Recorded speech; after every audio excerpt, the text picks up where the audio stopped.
Well, hello and welcome to the Nine-Sided Circle. Hopefully the sound will get through and this will be working. There's a bit of a lag between what I'm saying and what I'm seeing on the screen, so I'm just going to have to fake it and assume that everybody is hearing me, all one of you. So Kyle, if you're hearing this, make a comment and let me know how it sounds and how the picture is. I'm hoping that there's no serious lag time or dropped frames or any of that kind of stuff.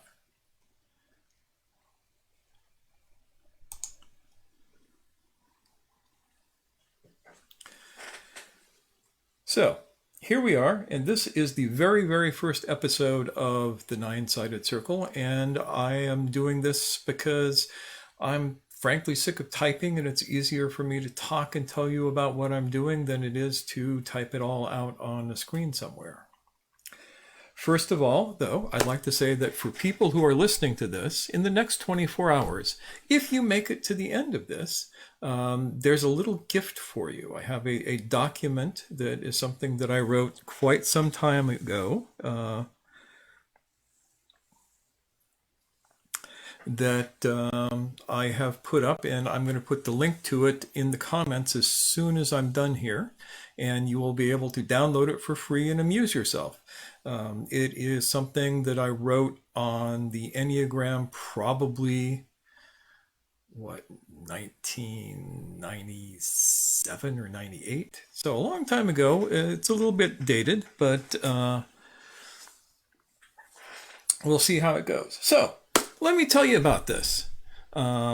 This is a plan that I have been hatching for a long time, mostly by the prompting of Stephen Barnes, who probably everybody here knows. Stephen has been after me to do this kind of stuff since as long as I can remember.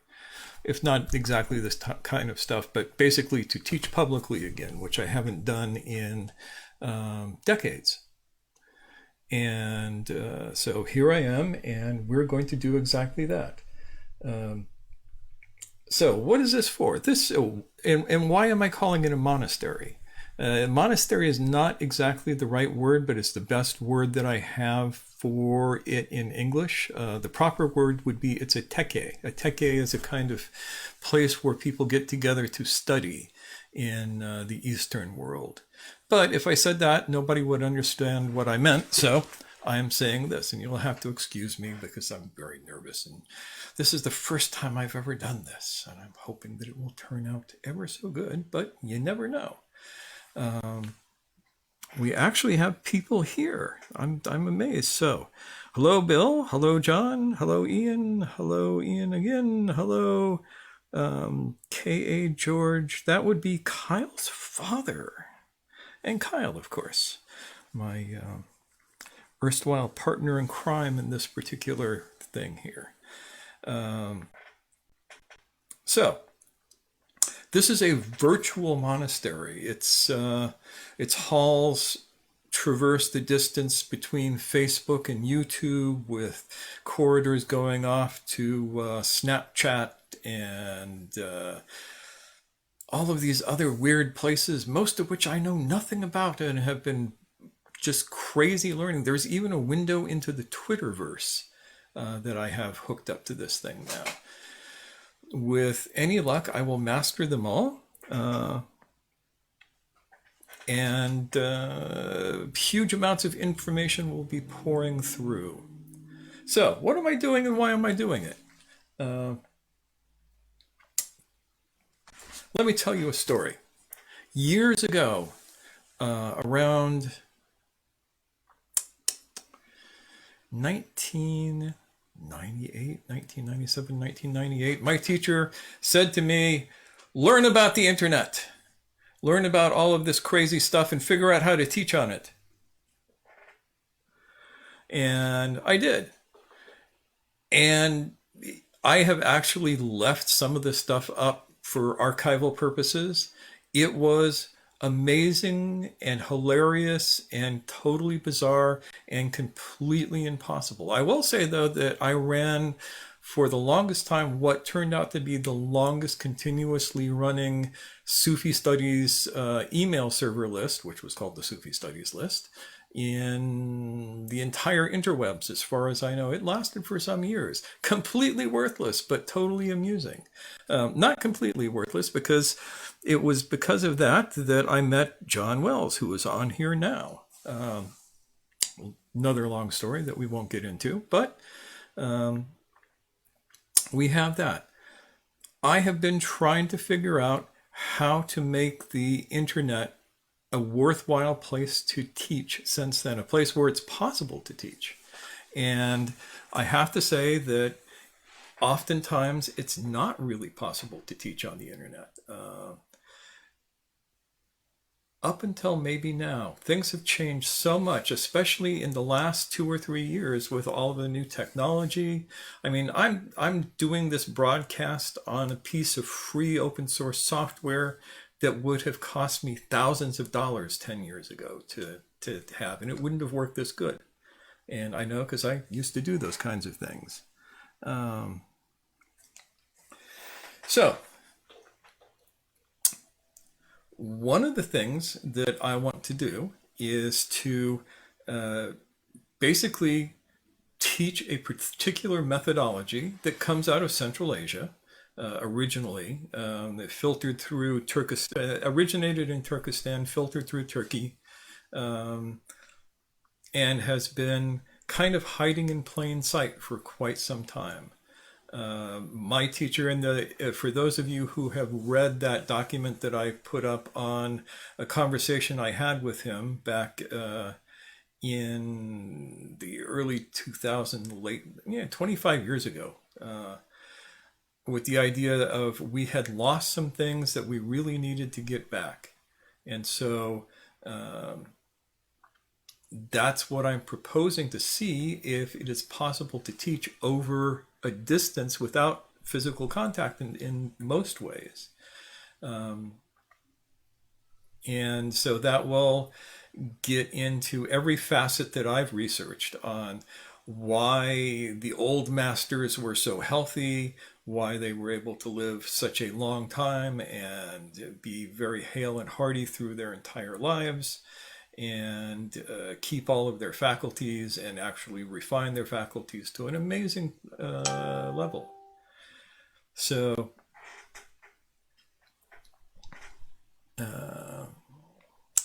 somebody out there is trying to find their way in.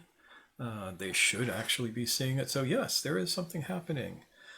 Scott, I hope you can find it, because I can't help you with that right now. If anybody knows Scott McIntosh and can send him a note on how to get in here, I would greatly appreciate it, because at this point I am multitasking to the point of my consciousness being almost overwhelmed. And I'm talking a little bit in circles, which is probably has to go with being this nervous. I'll get over the nerves, don't worry. So, I'm going to introduce you to a weird Turkish word, which is gengizci, which means a traveler. And so that's the idea behind this, is that the group that I studied with this material with were kind of nomadic, kind of travelers, not in the sense of out with their horses and sheep wandering the steppes, but in the sense of moving from place to place so that they could not get caught by the authorities that would like to shut this sort of thing down. Which is the other thing that I'm doing here. I'm creating what is now known as a temporary autonomous zone, which is a place that forms where people can come in and do work and learn things and then disperse before the powers of sedimented thought find out that they were even there. So run in, enlighten a bunch of people, and run out before anybody notices that you've been there. Kind of a fun concept. The modern term comes from a guy who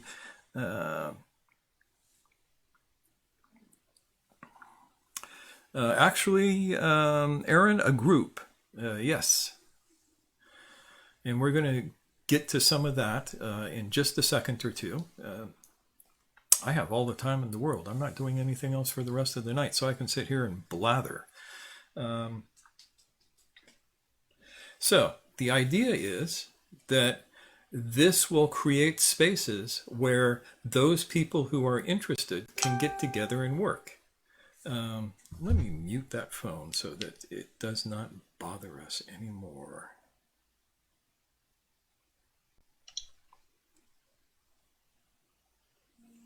There.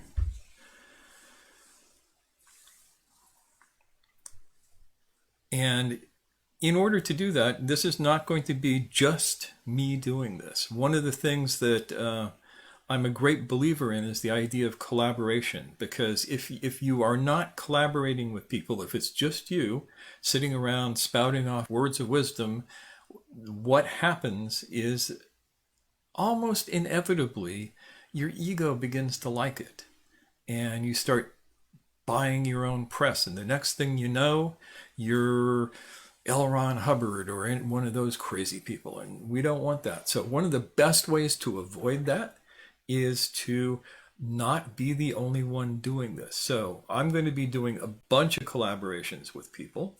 Some of those people are actually on here right now. I see Nicholas Melville. He is going to be one of the people who we are actually already collaborating on putting a course together to teach you guys some of the more important practices that we do. Who else is on here? I saw Dr. Bill there. Dr. Bill is an amazing person. You're just going to want to listen to him and talk to him.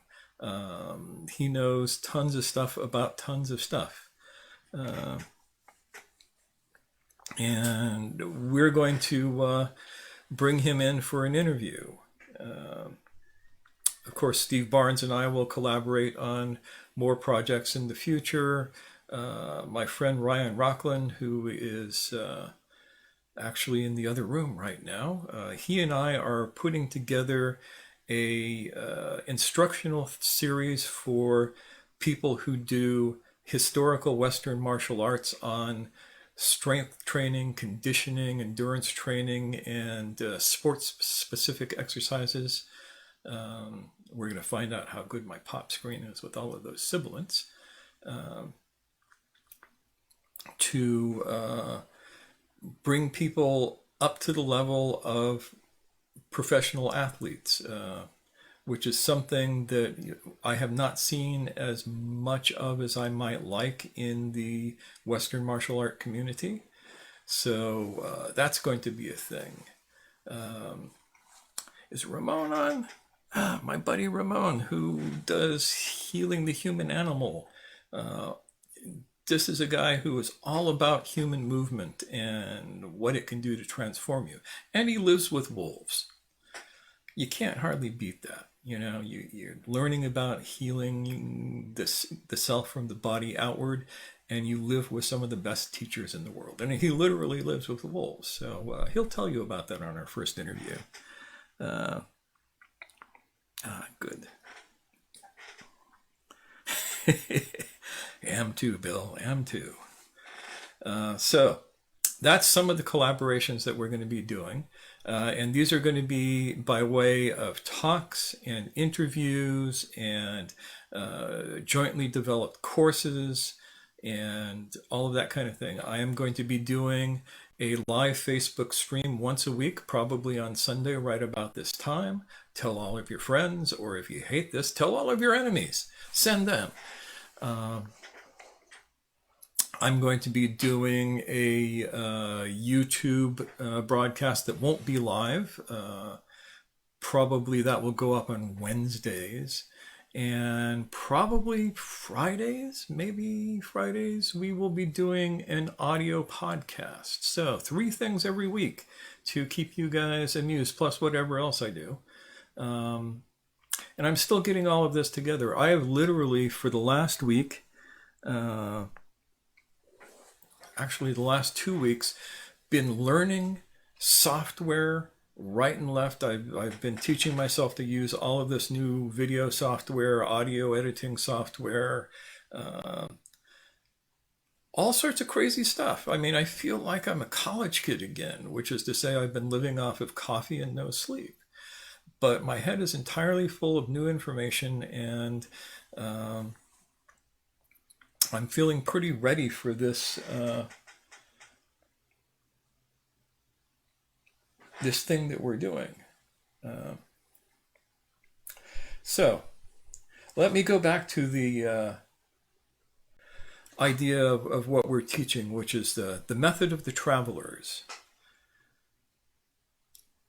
And it's going to involve certain very specific things. One of the things, and most of this is going to be just stuff that I'm doing. Some of it, well, if it costs me money to do, I will put a price tag on it to recoup my costs. But if it doesn't cost me nothing, it ain't going to cost you nothing.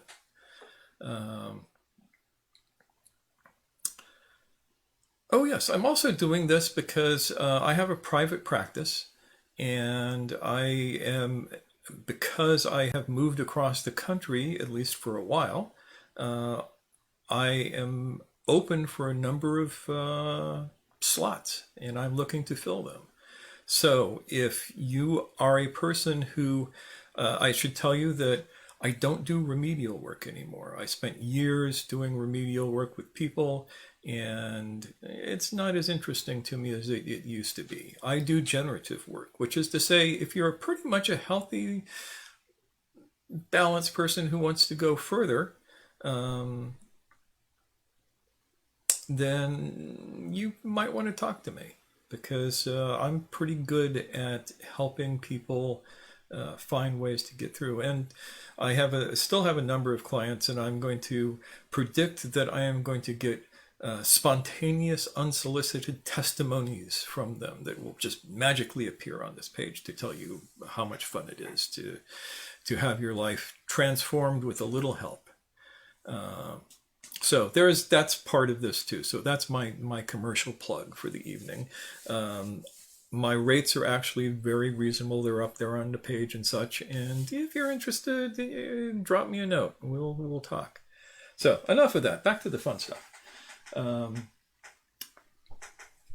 So we are going to look at the diet that these folks used, which is one that is very interesting. It's basically reconstructed to a great deal. I have to tell you, a lot of this stuff is reconstructed because there were just hints and little snippets here and there, and so some of it's extrapolated, but it's all very well tested. I'm my own laboratory in this. I will tell you that I'm a type 2 diabetic and have been for some years, and I don't take any medicine, and I have completely normal blood sugar. No insulin, no metformin, nothing. And the reason that I can do this is because I live the regime that I am putting together to talk with you guys about. And that's kind of a big thing. I don't know that it would work for all type 2 diabetics, but I know that it would work for a good number of them. But it doesn't matter. It will work for anybody who gets into it, in all probability, to make them feel a little better. But I've had remarkable results with it for that.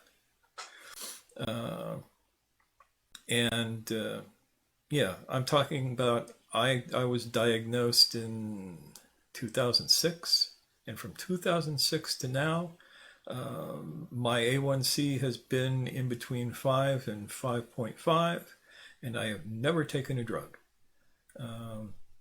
So that's the kind of results you can take to the bank. I'm pretty happy with that. So the dietary methods of the old masters were really quite interesting, and I'm going to be putting some stuff up on that, probably just right here on the page, for any of you who are members to just download and take a look at. And if you're interested, talk with me, and I will help you set up a program that'll work for you.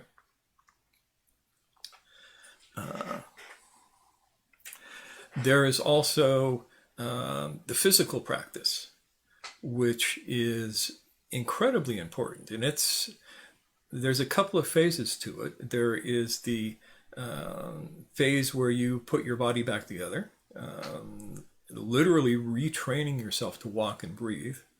I never thought that you'd have to do that. It's interesting because back in the 1950s, this Norwegian ski jumper by the name of Torleif Schjelderup wrote a book in Norwegian. I don't think it's ever been translated into English. I read it in Norway. And in it, he said that one day people would have to take a class to learn to walk and breathe.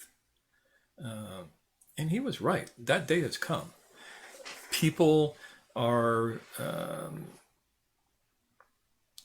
kind of pathological in the Western world about that. They do not walk well, they don't run well, they don't breathe well, they don't move their bodies well. And that gets in the way of doing any kind of serious work.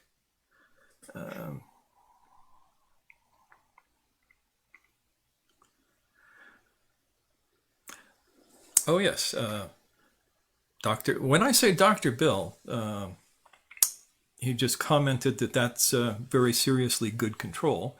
And he would know because he is a first-rate physician amongst his other virtues. So that's nice to have somebody go, yeah, that's pretty good, because that's actually pretty good. So the physical discipline. It is something that is designed to repattern your movement, to break up your habituated movement, your sedimented movement. You know, people talk about things like, you know, physical armoring and all of that kind of stuff. That sort of thing is real. And it is a physical manifestation of the sedimentation of consciousness. And one of the easy ways to begin working on that is from the body inward. So you break up the sedimentation in the body, and the rest of you gets the hint. So that's what's happening with the physical practice part of that.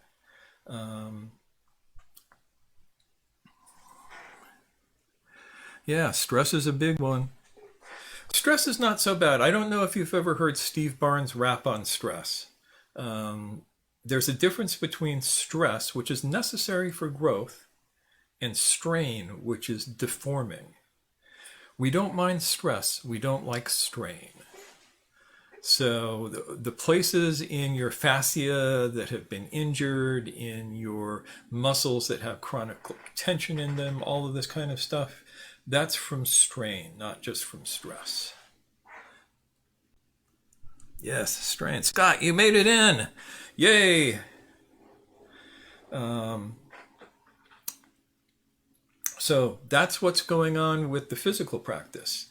I'm also going to go through my method of what these days is called intermittent fasting. This is something that in the Eastern world, people have been doing literally for millennia. A fast that takes place traditionally from sunrise to sunset. And when done correctly, is incredibly beneficial to the body. It's one of the other reasons why I don't have to take drugs to control diabetes, is because I do this kind of intermittent fasting. And it's also not hard.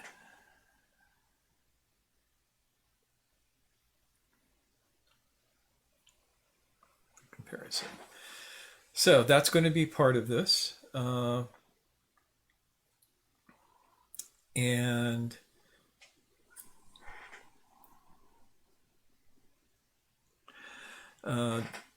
Nick asks if the fast changes relative to the season, and the answer is only a little bit. Fasting from sunrise to sunset in winter is a little bit harder than in summer, as some of us can attest to. Anybody who keeps Ramadan will tell you that because the liturgical calendar is lunar based, the months never land in exactly the same place 2 years running. So you are guaranteed to have Ramadans in summer and Ramadans in winter. And if you happen to be living in northern Sweden and Ramadan falls in winter, you got a problem. But we won't get into that because that's neither here nor there for us. This is me leaning over to look at my notes because I actually made notes.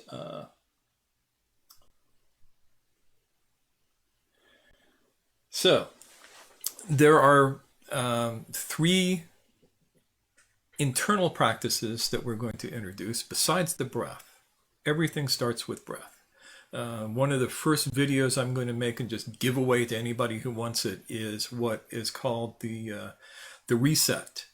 It is a set of physical exercises that are designed to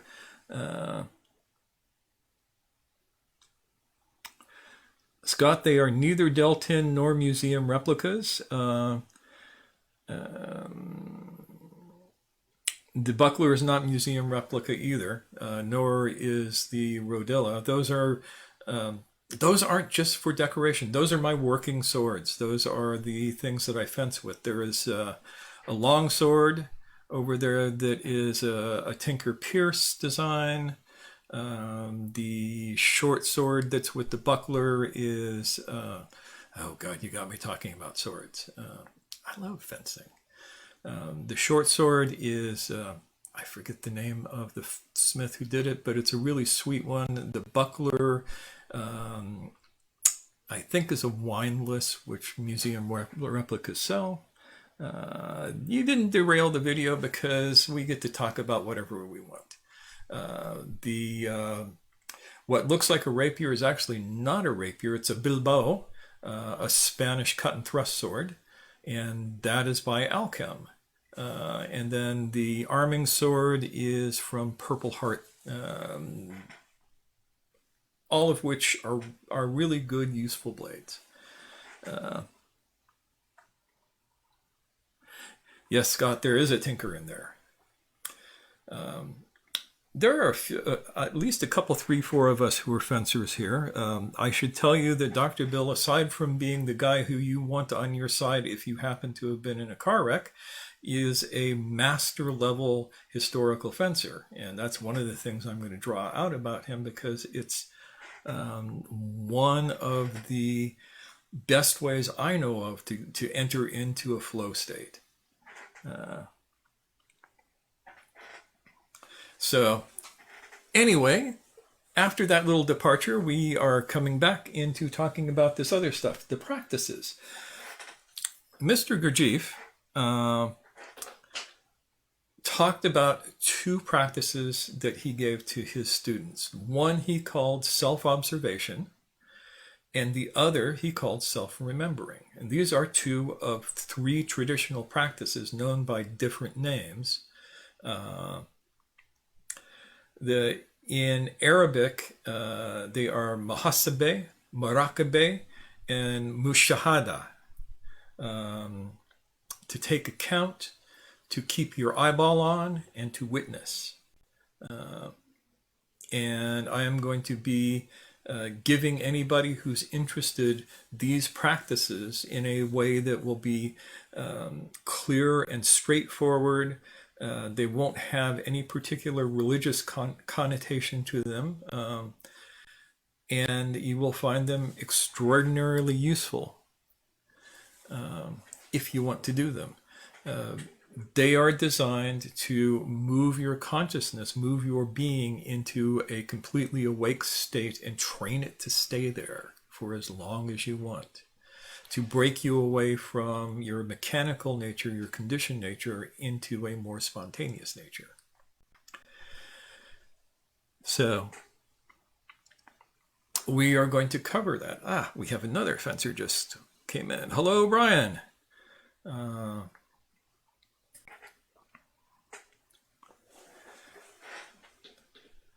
yeah, Brian is my one Tai Chi student, which is exciting to see that he's still around. Um, I've been hearing good things about him since I went on my walkabout.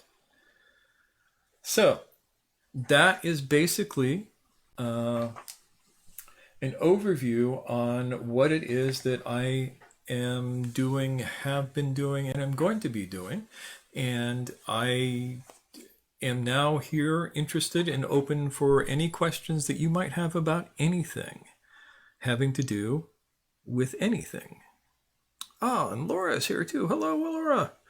All these people from Michigan, where it's actually a reasonable temperature. I know you don't think it's a reasonable temperature there. You're probably moaning and groaning because it's 78, but it's been like 104, 105 here this last week. So uh, I don't feel too terribly sorry for people back there.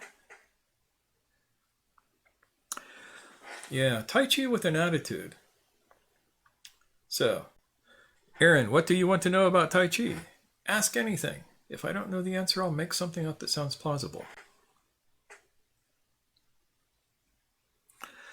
Right now, I am based in Northern California. This could change at any moment, but I hope not because I just got the studio set up here, so I would like it to be here for a little while more. But I am basically, how do you put it? I am being a qalandar, a wandering dervish again. My title used to be Wandering Dervish Semi-Retired, but the universe has insisted that I come out of retirement, and so I am out here doing what I do best. Ah, Chelsea. I've been thinking of you lately. I'm going to send you a private message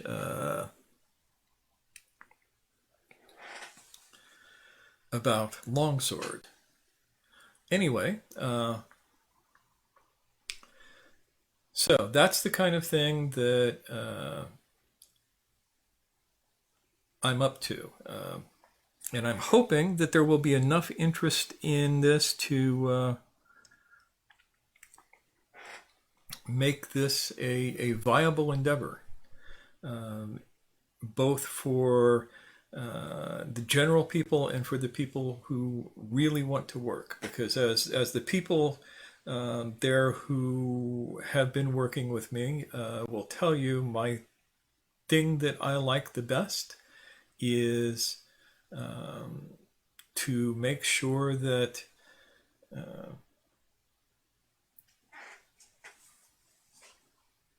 I do really in-depth work.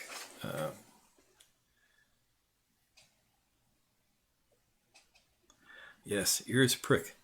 Bill, you would like Chelsea. She's a warrior woman at heart, and when you get out to Michigan, we may get her to come to one of your classes. So here we are. What do you want to know? Ask me anything.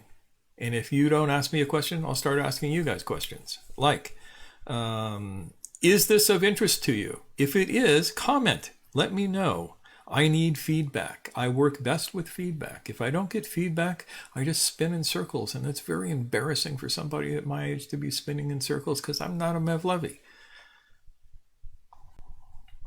So, what do you think?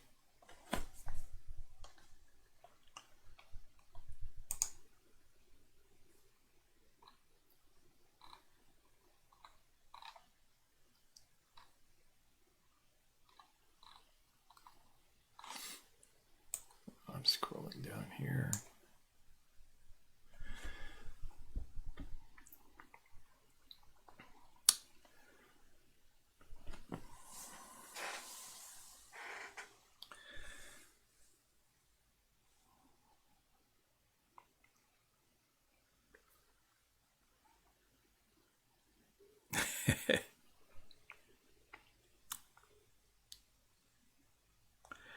Somebody wants to know why nine-sided circle. Well, for those of you who know, I teach a particular form of the Enneagram, um, which is that symbol that you see all over the page with the triangle and the points. And the nine-sided circle is in part a reference to that.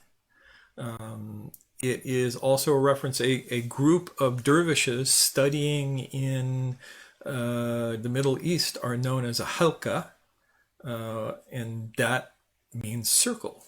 So the circle is the basic unit of education for this kind of stuff. So that's another reason why a circle. And also because I thought it sounded cool.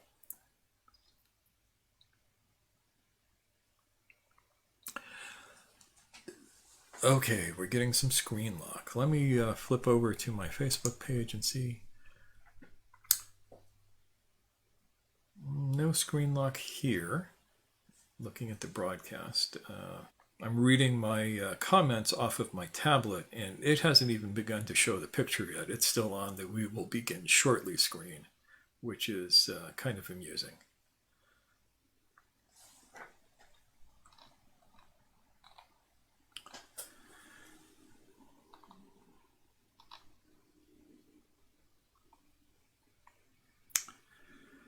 All right.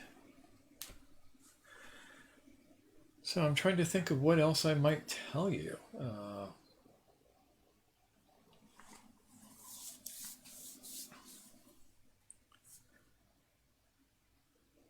Close other tabs. Yeah, that always helps. I try and have everything shut off on my computer except for what I absolutely need when I'm doing this. I will tell you that my first YouTube broadcast, which should be up on in the next couple of days, I'm pretty sure it's going to be going up on Wednesdays, is going to be on how to know if a spiritual slash self-development slash personal improvement teacher is worth anything. And this is something that I figured out years and years ago. The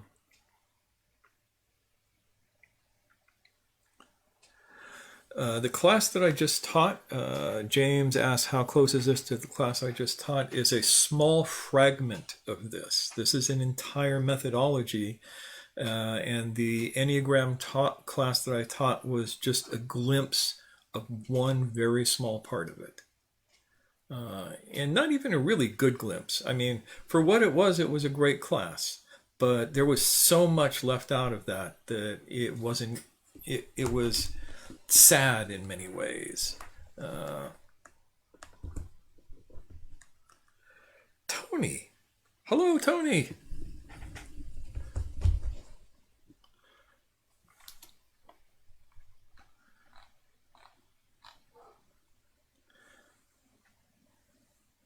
Oh, the YouTube name.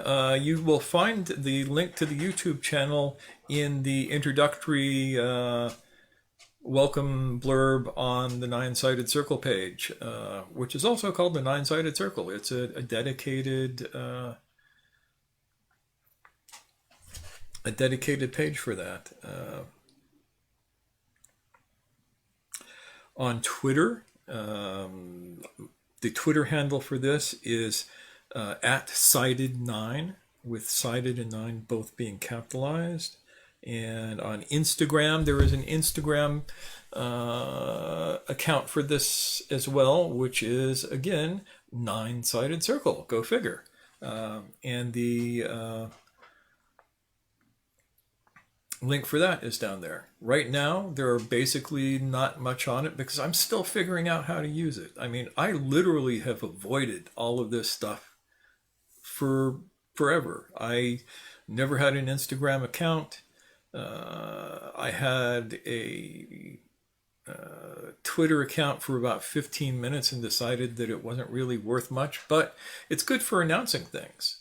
And that's basically what I'm going to be using it for, is to have this nice instantaneous, uh, you know, get people to know that something is about to happen, that I'm about to put up a new video, or there's a new webinar going up, or any of that kind of stuff. So that's what the Twitter account is going to be for. Join it, like it, go join the YouTube channel, get notifications so that you can hang on my every post. I would greatly appreciate it. Right now, I don't think I have any subscribers, but I really haven't promoted it as of yet because there's no content to speak of. The content is just getting put together. It's been a very fun time for recommendations for physical practice other than HEMA. Not that I don't appreciate HEMA. You know,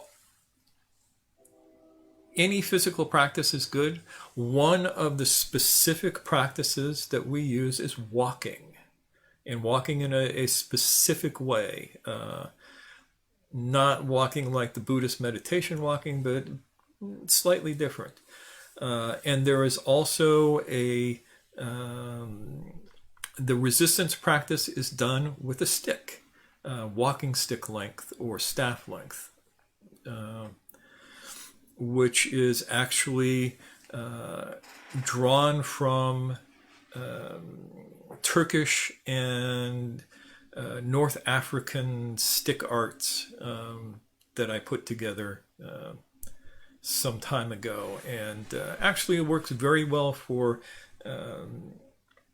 keeping your body toned and developing flow in your movement, and also hitting people who need to be hit with your walking stick if you happen to be an old guy like me. So all of that is good.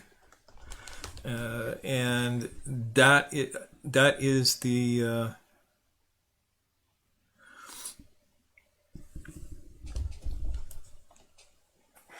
how should I put it? Well, all of the things that are mentioned, like yoga, martial arts, all of that kind of stuff, mostly are good. Some martial arts are better than others. If you're doing Taekwondo, I would try and talk you out of it because the injury rate is really, really high. I like arts that keep you healthy rather than hurt you. So some of the internal martial arts like Tai Chi, Bagua, Xing Yi, that actually foster your strength, they're good, but specific methodologies like what I'm talking about, I think are even better. Things that teach you specifically to use tendon and fascial energy to move your body. For those of you who know about that, that turns out to be very important, and you don't find that in a lot of places. You find it in some of the internal arts. Tai Chi is really good about using that if it's done correctly. Some of the Southeast Asian martial arts, we have my friend Laura there, who is a guru in Pencak Silat, and she will tell you that some of the stuff that she does is exactly what we're talking about.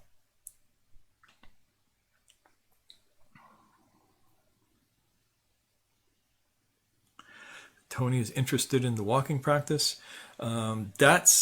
I find, I got to tell you, as I get older, I appreciate the walking practice more and more.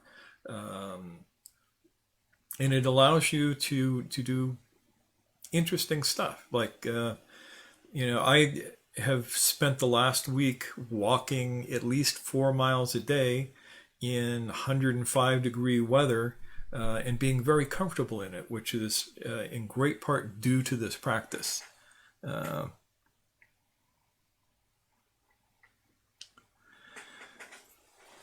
My head keeps dipping down because I keep looking at my tablet to see what people are saying here.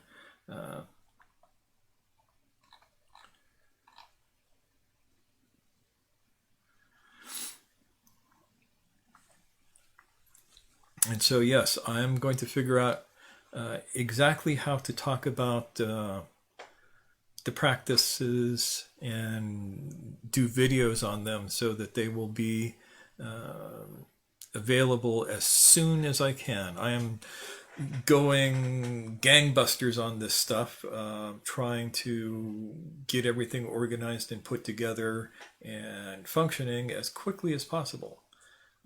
Fortunately, I have a lot of good help from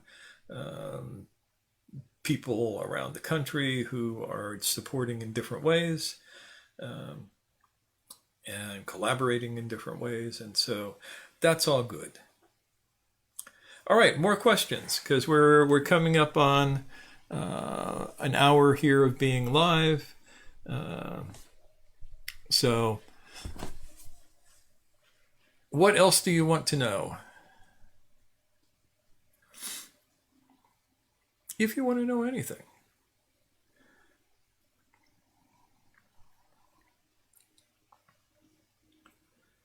There was silence. I should go back to the crickets.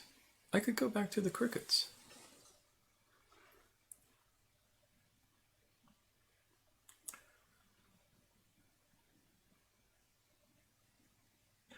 And Scott, I see. I'm still catching up on this stuff. Scott has asked, "Will this lesson be available to view later?" Yes, it will. I'm not planning on taking it down. It should save to Facebook and be in the video library of the page. Anybody will be welcome to come and watch it wherever they want. But the link to the document that I am going to give you will only be good for 24 hours. This is your reward for actually getting on here and listening to this and putting up with me and helping me through my very nervous first attempt at this. So as soon as I get this rendered and saved to Facebook, I'm going to put the link in the description of it so that you can go and download the doc. It's a PDF. It should be useful for certain things. Breathing. Are you familiar with the science of breath? I am familiar with a science of breath. There are lots of different people who say they have the one true way of breathing or that sort of thing. I have the one that works really good for me and is in fact probably the one true way of breathing, but we won't actually say that. The breathing methodologies of the old masters was incredibly important to them. For those of you who took the Enneagram course and remembered the last module of it, we went over the 8 precepts, the first of which was breathe consciously. And that is the fundamental basis of all other practices. Yeah, you know the old Mullah Nasruddin story, right? Mullah Nasruddin is this crazy old guy who wandered around the Central Asia and Turkey for a long time. And he was sitting under a tree one day when a bunch of students came running up to him and said, "Mullah, Mullah, you have to help us. We are in an argument about what is most important. Ahmed over here says that prayer is most important. And Hafiz over here says that it is actually the giving of alms. And Joseph over there says it's actually making money is the most important thing. And we want to know what is true. What is the most important thing?" And Mullah said, "All right, I will tell you exactly what is most important. But first we must perform an experiment. Take a breath and hold it for me until I tell you to let it out." And then you just stood there and smiled at them. So that tells you what are your favorite historical weapons. In European martial arts, I am very, very fond of the rapier.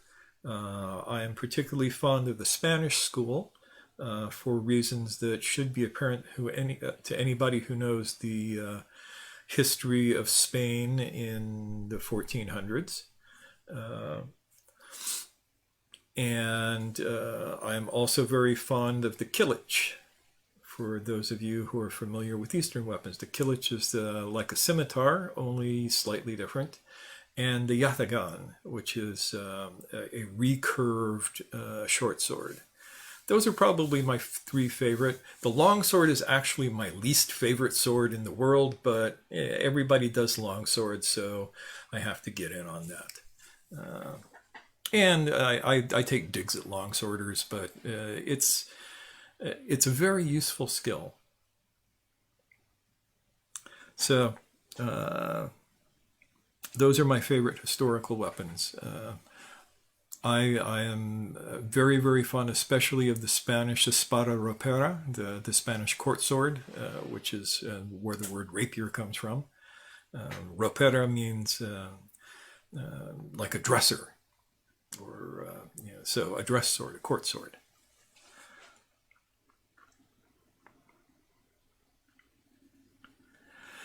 Yeah, mindfulness.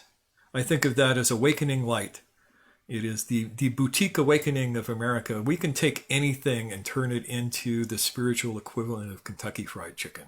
I'm sometimes amazed at what we can do.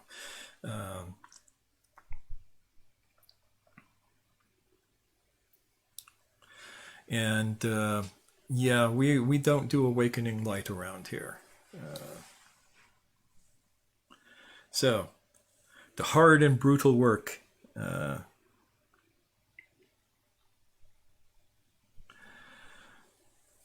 Yes, Nicholas, who is a philosophy professor there, mentioned the phenomenological reduction, which is actually part of the practices. Husserl basically stole all of his good stuff from the Sufis. That's my theory.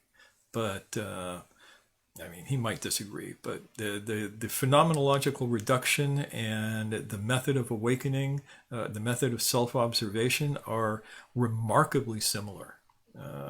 And so Nick and I have worked very, very hard to blend that into a practice suitable for Westerners.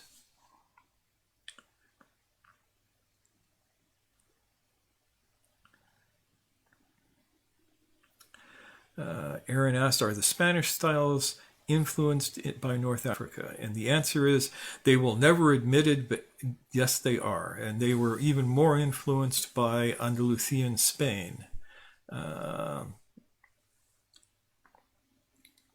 But that, again, is something that most of the Spanish spencers, especially in Spain these days, the most holy Catholic country of Spain, will not want to cop to that. But it's there for anybody to see.